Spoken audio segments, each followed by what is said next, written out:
ముఖ్యమంత్రి రేవంత్ రెడ్డి తన సోదరులను తెలంగాణను పంచుకున్నారు అనేటువంటి కామెంట్ కేటీఆర్ చేసింది. నిజంగా ముఖ్యమంత్రి బ్రదర్స్ తెలంగాణను పంచుకున్నారా, పరిపాలిస్తున్నారా? ఏమండి, ముఖ్యమంత్రి ఆయన బ్రదర్స్ పంచుకుంటా ఉంటే మేమంతా సినిమాలు చూస్తా కూర్చుంటున్నామా? ఏం నాన్ సెన్స్ మాట్లాడుతున్నారని. వాళ్ళు ఏం పంచుకున్నారు, ఏం పంచుకొని తింటున్నారు? బ్రదర్స్ ఉంటే ఇదే రోగం. నాకు బ్రదర్స్ లేరు కాబట్టి నేను రేవంత్ నా బ్రదర్ అనే చెప్తూ ఉంటాను. కాబట్టి ఇప్పుడు నాకేం పంచారు? ఏం మాట్లాడుతున్నారండి? ఇది ఎంత కథలు! ఊరికే మాట్లాడేదానికి నోటికి ఇది లేదు కాబట్టి లోడా వాగితే కాదు. What is it? ఏం పంచుకున్నారు? వాళ్ళంతా పంచుకుంటే రేవంత్ రెడ్డి గారును ఆయన అన్న తమ్ముళ్ళు పంచుకుంటే మిగతా క్యాబినెట్ మినిస్టర్లు ఇంతమంది ఎంపీలు ఎమ్మెల్యేలు అందరం మేము సినిమా చూస్తాం నోరు మూసుకొని నోటి మీద వేసుకొని మేము కూర్చున్నాం అనమాట. మా స్టైల్ కాదు అది. నిజంగా ఎవరినైనా ఎదిరిస్తాను నేను. నిజంగా అవినీతి జరిగితే ఒకవేళ మీ ప్రభుత్వంలో నిజంగా కేటీఆర్ అన్నట్టు ప్రతిపక్షాలు అన్నట్టు నిజంగా ఏమైనా రేవంత్ బ్రదర్స్ ఏమైనా దోచుకునే ప్రయత్నమో దాచుకునే ప్రయత్నం చేస్తే కాంగ్రెస్ పెద్దలు మీరు స్పందిస్తారా? అఫ్ కోర్స్ కాంగ్రెస్ సిద్ధాంతమే అది. ఎక్కడన్నా మేము టాలరేట్ చేసామా?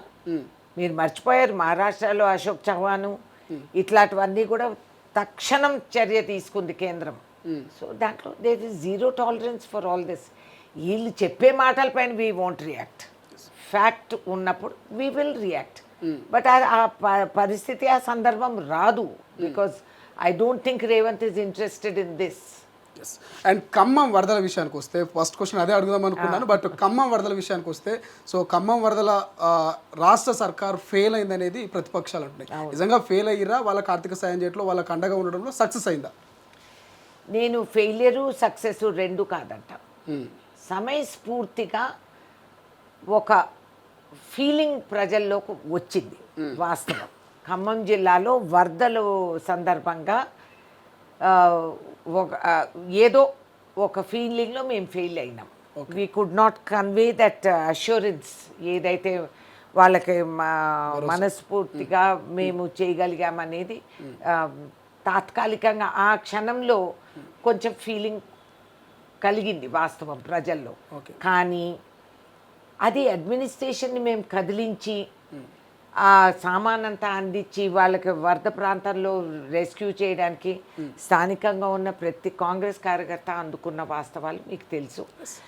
టౌన్లో కూడా ఫస్ట్ టైం మాకు ఇట్లా ఫ్లడ్డింగ్ అట్లా రావటం, మా కార్పొరేటర్స్ ఉన్నారు ముస్తఫా అట్లాంటి వాళ్ళు స్వయంగా స్వధా ఖర్చుతో వాళ్ళు బియ్యము సౌకర్యాలు పంచటం, అందరికీ ఇంటింటికి వెళ్ళి, మరి వాళ్ళు తెలిసిన ఫేసులు కాదు కాబట్టి ఎవరు పబ్లిసిటీ ఇవ్వరు వాళ్ళకి. కానీ వాస్తవానికి స్థానికంగా ఉన్న ప్రతివాడు స్పందించి అందుకొని కాంగ్రెస్ కార్యకర్తలు స్వధాగా వాళ్ళు ఖర్చులు పెట్టుకొని అందరికీ పంచటం, అందరికీ అందచేయటం, అందుబాటులో ఉండటం, ఇళ్లల్లోకి వెళ్ళి కొంతమందిని రెస్క్యూ చేయటం, ఇవన్నీ కూడా జరిగినాయి. కానీ ఇద్దరు మంత్రులు ఉన్నారు ఖమ్మం సంబంధించి. ముగ్గురు మంత్రులు ఉన్నప్పటికీ కూడా ఎక్కడ కూడా ప్రజల్ని ప్రాణాలని కాపాడలేకపోయారు, ఒక రెస్క్యూ చేయలేకపోయారు అనేది ప్రతిపక్షాలు చెప్తున్నాయి. వాస్తవమేనా? దీన్ని అంగీకరిస్తారా? అంగీకరించాల్సిందే. ఒక ఫీలింగ్ అనేది వచ్చింది. సమయస్ఫూర్తితో కదలలేదు అనేది అంటే ప్రజల్లో ఒక ఎక్స్పెక్టేషన్ ఒకటి వస్తుంది. ఇప్పుడు ఏమంటారు, ఇక్కడ ఫైర్ వచ్చేస్తే ఫైర్ ఇంజిన్ వచ్చేటప్పటికి 40 minutes పట్టింది, 40 minutes తర్వాత రెస్క్యూ అంటారు. మరి ఫైర్ ఇంజిన్ రోడ్డు మీద రావాలి కదండి, ఆరుమేఘాల్లో ఎగిరి వచ్చి ఇంజిన్ కాదు కదా. సో 40 minutes కొన్నిసార్లు పడుతుంది. మన హైదరాబాద్ ట్రాఫిక్ చూస్తూ ఉంటే మీకు అర్థమవుతుంది. కాబట్టి ఆ విధంగా కొంతమంది చాపర్ రాలేదు. మరి అంత గాలి తుఫాను అంత వర్షాల్లో చాపర్ కూడా రిస్కే. కానీ పక్క రాష్ట్రం ఏపీలో చంద్రబాబు నాయుడు హెలికాప్టర్లు యూజ్ చేసుకున్నారు, రెస్క్యూ టీమ్లు యూజ్ చేసుకున్నారు.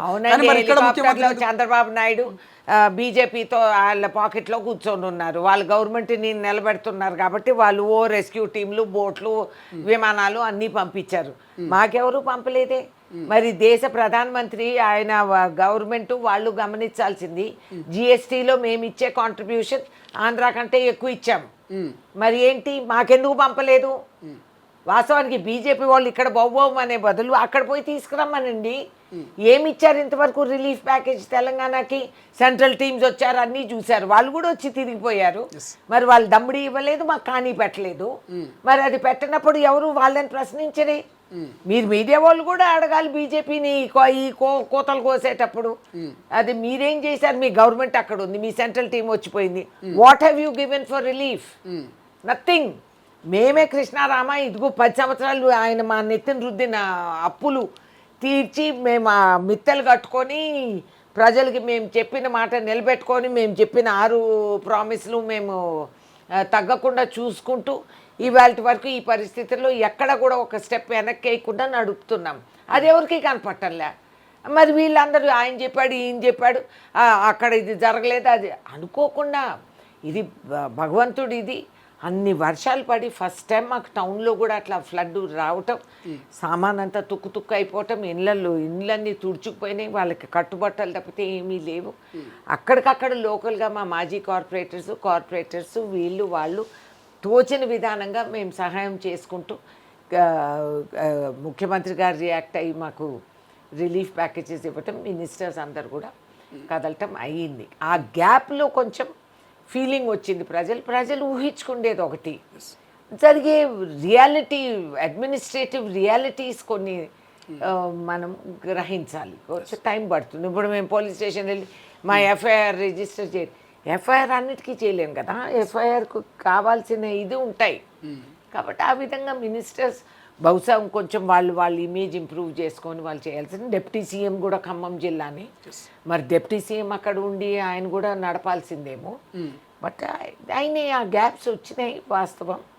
అది రియాలిటీ ఏంటంటే వాస్తవానికి ఇక్కడ మాట్లాడి ఇక్కడ చెప్పి అడ్మినిస్ట్రేషన్ ఇక్కడ కేంద్రంలో ఇక్కడ క్యాపిటల్లో కదిలిచ్చి అక్కడ అందజేసే వరకు కొంచెం టైం పట్టింది. ఎస్. సో వెళ్ళొచ్చారా ఈ మధ్యకాలంలో? ఖమ్మం వెళ్ళారా? ఎట్లా ఉన్నాయి రోడ్లు కావచ్చు, ఆ పంట పొలాలు అంతా కూడా ఆగమాగమైనట్టు? ఆగమాగమైంది. ఎందుకైంది అంటే ఈ బ్రీచ్లో మాకు పాతకాల సాగర్ నీళ్ళల్లో మాకు 2 గండిపడి మాకు 2.5 లక్ష ఎకరాలు ఆల్మోస్ట్ ఎండిపోయే పరిస్థితి వచ్చింది. కొంచెం భయపడ్డాం. కానీ భగవంతుడు దయ, ఈ 2 సైక్లోన్లు క్లాషింగ్లో మాకు మంచి వర్షాలు పడ్డాయి. సో ఆ నష్టంలో కొంచెం కోలుకుంటామనేది నాకు నమ్మకం. అలాగే రాష్ట్ర ముఖ్యమంత్రి గారు వెంటనే స్పందించి మొన్న సిఎల్పిలో ఇది చర్చ అయినప్పుడు ఆయన రిలీఫ్ మెజర్స్ కూడా అనౌన్స్ చేయటం జరిగింది.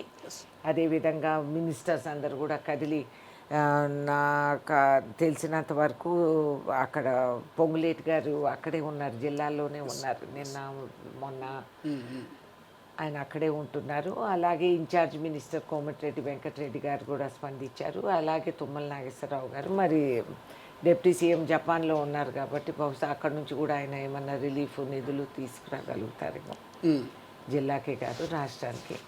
So let us see. అసలైన తొలి వెలుగు. ఫాలో వాట్సాప్ @తొలి వెలుగు అఫీషియల్.